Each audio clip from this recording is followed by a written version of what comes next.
आपल्याकडं मुक्ताईनगर तालुक्यामध्ये Muktainagar police station अंतर्गत 216 मंडळं आहेत सार्वजनिक छोटे मोठे पैकी फक्त 5 गणेश मंडळांची अद्याप परवानगी आलेली आहे।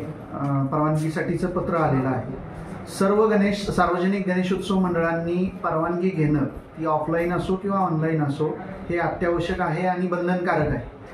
गणेश मंडळांच्या मध्ये कुठलाही गणेशोत्सवाच्या दरम्यान अनुचित प्रकार घडल्यास संबंधित पदाधिकारी जबाबदार धरले जातात आणि त्यात जर परवानगी घेतलेली नसेल तर परत त्याच्यावरती कारवाई करताना अडचण येऊन जाते। त्याच्यामुळे सगळ्या सार्वजनिक गणेशोत्सव मंडळांना आपल्या माध्यमातून आवाहन करू इच्छितो की त्यांनी ऑफलाईन असो किंवा ऑनलाईन असो परवानगी घ्यावी। ज्यांना मुक्ताईनगर पोलीस स्टेशनला येऊन परवानगी घेणं शक्य नाही ते अंतुर्ली आउटपोस्ट किंवा कुरा आउटपोस्ट येथे सुद्धा परवानगीसाठीचा अर्ज देऊ शकतात। सर, विसर्जन मिरवणुकीसाठी काय वेळेचं बंधन? विसर्जन मिरवणुकीसाठी 17 तारखेला 1200 वाजेपर्यंत रात्री 1200 वाजेपर्यंत वाद्य वाजवण्यास परवानगी राहील। माननीय कलेक्टर साहेब त्याच्या बाबतीत स्वतंत्रपणे आदेश निर्गमित करतील। परंतु ह्या दरवर्षी आपण खामखेड्याच्या पुलावरती गणपती विसर्जन करतो।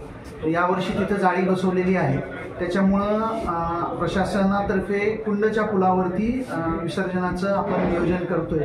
तरी सार्वजनिक मंडळांनी कुंडच्या पुलावरती किंवा त्यांच्या सोयीच्या इतर कुठल्याही ठिकाणी विसर्जन करावं। खामखेडा पुलावरती मोठ्या गणपतींचं विसर्जन करता येणं यावर्षी शक्य नाही।